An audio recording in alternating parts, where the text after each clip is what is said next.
नमस्कार विद्यार्थी मित्र मैत्रिणींनो, मी निनाद सर. आज आपण गतिज ऊर्जेचे समीकरण समजून घेणार आहोत आणि फॉर्म्युला फाइंड आउट करणार आहोत. चला तर मग सुरुवात करूया. बघा, तुमच्याकडे एक वस्तू आहे. त्या वस्तूचं मास आहे m, बरोबर. त्या मास जो वस्तुमान आहे त्याला मी कशाने डिनोट केलं? m ने डिनोट केलं, बरोबर. आता ही जी वस्तू तुम्हाला दिसते आहे ही आता स्थिर अवस्थेत आहे. स्थिर अवस्थेत आहे म्हणजे तिला वेग आहे का? तर नाही.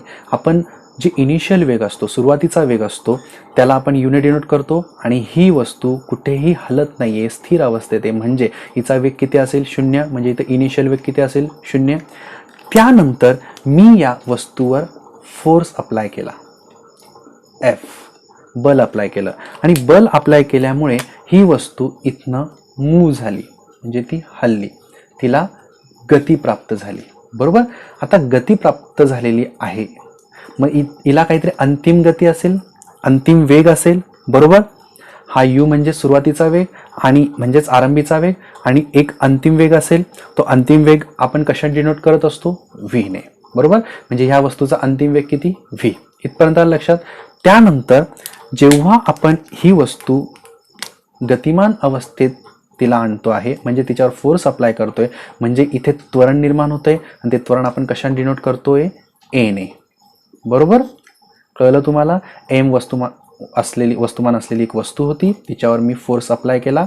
फोर्स अप्लाय केल्यामुळे तिला गती प्राप्त झाली आणि तिला त्वरण निर्माण झालं, ते मी डिनोट केलं a ने. त्याच्यानंतर तिचा जो शेवटचा अंतिम वेग जो आहे तो मी डिनोट केला v ने आणि सुरुवातीला ती स्थिर अवस्थेत असल्यामुळे तिचा सुरुवातीचा वेग हा 0 होता. हे क्लिअर झालं?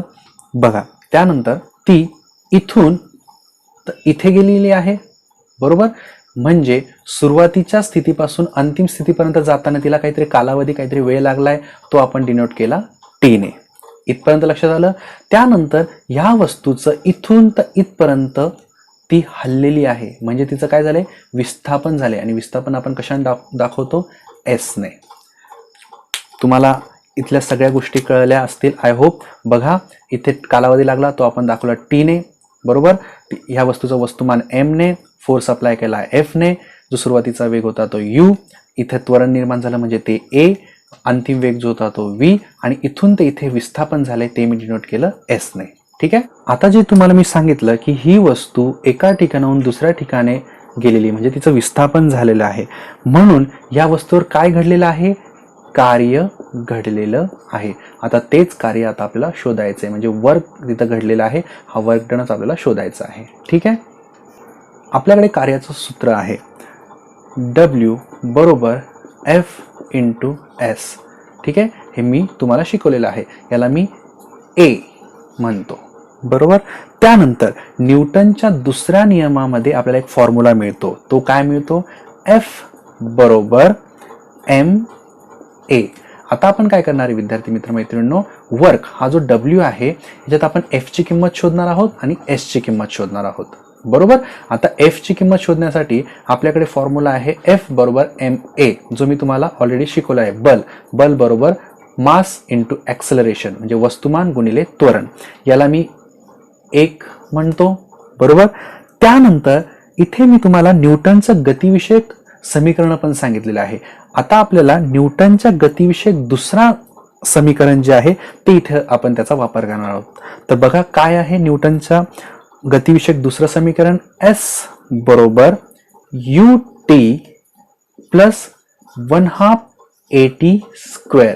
आपल्याला S ची किंमत काढायची ना, म्हणून आपण हे दुसरं समीकरण वापरलं. S बरोबर ut अधिक 1/2 at चा वर्ग. विद्यार्थी मित्र मैत्रिणींनो, आपण बघितलं आहे की आरंभीला ती वस्तू जी आहे ती स्थिर अवस्थेत आहे आणि स्थिर अवस्थेत असल्यामुळे तिचा जो आरंभीचा वेग होता तो किती होता? 0. म्हणजे u बरोबर किती होतं? 0. तर मग आपण काय करूयात? या u च्या ऐवजी 0 टाकूयात आणि इथे 0 टाकल्यानंतर 0 गुणिले t हे सुद्धा 0 होणार, म्हणजे इथे आपल्याला काय मिळणार आहे? 0 अधिक 1/2 at चा वर्ग, बरोबर. त्यानंतर याच्यावरून आपल्याला इथे काय भेटतंय बघा? S बरोबर 1/2 at चा वर्ग. याला आपण काय म्हणणार आहोत? समीकरण 2, बरोबर. 1 आणि 2 आता इथे आपण काय करणार आहोत, हे जे दोघी आपल्याला एफ आणि एस जे मिळालं आहे, या दोघी किमती आपण आता ए मध्ये पुट करणार आहोत. बघा मग डब्ल्यू एफ आपल्याला किती मिळाला होता, एम ए. मग एफ च्या ऐवजी मी काय टाकणार, एम ए गुणिले एस आपल्याला किती मिळाला, 1/2 AT चा वर्ग. बरोबर. आता बघा आपण काय करणार, डब्ल्यू म्हणून डब्ल्यू 1/2 मी आता पुढे घेतो, इथे एम गुणिले ए इंटू ए, इथे काय होणार, ए चा वर्ग गुणिले हा टी वर्ग तसाचा तसा.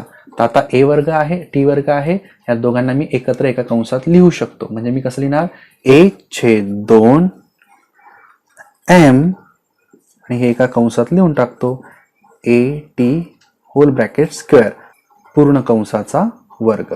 आलं लक्षात. आता याला आपण समीकरण 3 म्हणूया. ठीक आहे.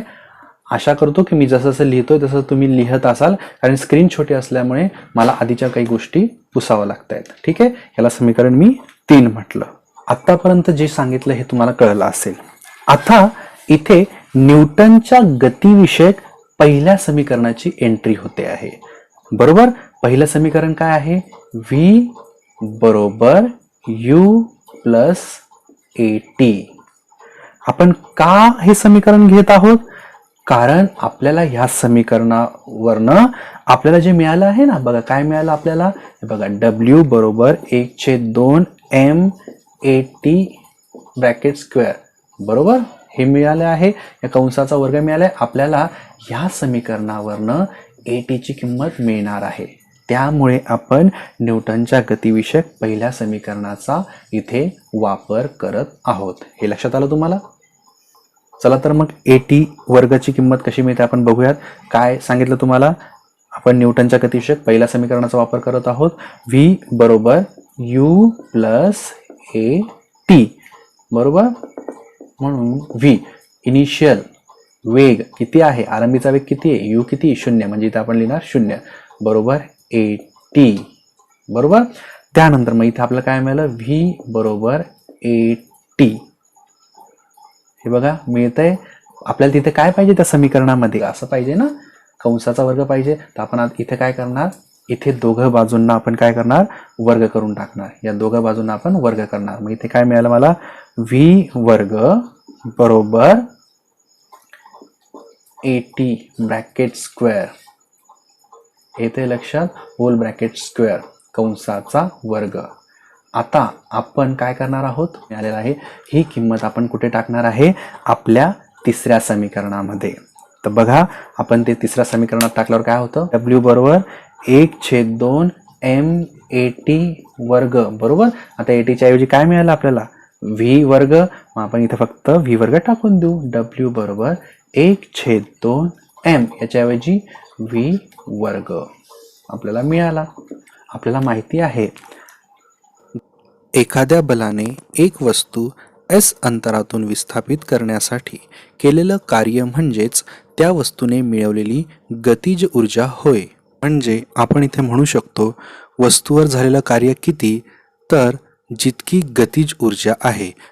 म्हणून आपण इथे म्हणू शकतो कायनेटिक एनर्जी म्हणजेच वर्क, गतिज ऊर्जा म्हणजेच वर्क, वस्तूने मिळवलेली गतिज ऊर्जा म्हणजेच त्या वस्तूवर झालेलं कार्य असतं. मग आपण डब्ल्यूच्या ऐवजी कायनेटिक एनर्जी लिहू शकतो. मग इथे मला काय मिळणार, कायनेटिक एनर्जी बरोबर 1/2 MV वर्ग. आणि हेच असतं आपलं कायनेटिक एनर्जी म्हणजे गतिज ऊर्जेचं समीकरण. हे आलं लक्षात तुमच्या. म्हणजे कायनेटिक एनर्जी बरोबर 1/2 गुणिले वस्तुमान गुणिले वेगाचा वर्ग. थँक्यू.